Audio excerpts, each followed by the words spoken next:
Hello, bachcho. Let's read the question. The question says the mass of glucose that should be dissolved in 100 gram of water in order to produce same lowering of vapor pressure as is produced by dissolving 1 gram of urea. That's the molecular mass will be 60 in 50 gram of water is. The key concept related to this question, that is relative lowering of vapor pressure is a colligative property. इसका मतलब क्या है, जो relative lowering of vapour pressure है वो number of moles के ऊपर depend करता है. सो इस क्वेश्चन में बोला है vapour pressure of glucose dissolve in 100 gram of water same lowering of vapour pressure.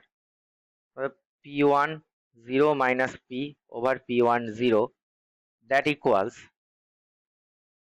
P20 minus P over P20, क्योंकि वो सेम है जो dissolving of 1 gram of urea in 50 gram of water.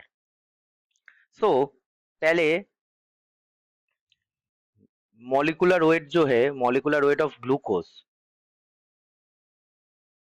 क्या है, 180 ग्राम पर मोल. Okay, अब मास glucose x है suppose कर लेते हैं. सो नंबर ऑफ मोल कितना होगा, x over x gram. So x gram over 180 gram per mole. Gram gram cancel, that will be x over 180 mole. Okay, अब it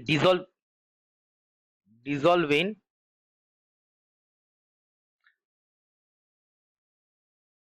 100 ग्राम ऑफ वाटर. अब water का जो मास है वो 100 ग्राम है, उसको कन्वर्ट कर लेते हैं हम केजी में. सो 1000 ग्राम पर केजी. ग्राम ग्राम कैंसिल आउट हो जाएगा. सो ये हो जाएगा 100 ओवर 1000 केजी. सो यहाँ पर जो मोलालिटी होगा क्या है, मोलालिटी है x ओवर 180 मोल ओवर ये क्या है 1 ओवर 10 केजी. सो 1 ओवर 10 केजी. ठीक है. अब सेकेंड केस में जो है 1 ग्राम ऑफ यूरिया. अब यूरिया का मोलर मास क्या है, यूरिया का मोलर मास है 60 gram per mole. So number of mole for urea 1 gram over 60 gram per mole, that is 1 over 60 mole. अब जो 1 ग्राम यूरिया है वो डिसॉल्व है in 50 gram of water. So water का मास कितना होगा, 50 ग्राम ओवर 1000 ग्राम पर KG. Gram gram cancel out. So that is 50 over 1000 KG.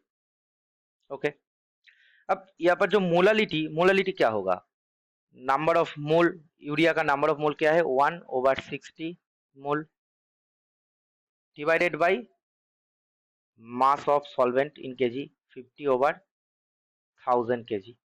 अब इस दोनों केस में ए अगर मोलालिटी 2 है, सो मोलालिटी 1 जो पहले वाला ग्लूकोज में केस में था वो था x over 180 into 10 mole per KG.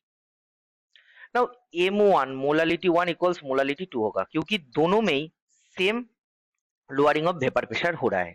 इसका मतलब दोनों का मोलालिटी सेम है, सेम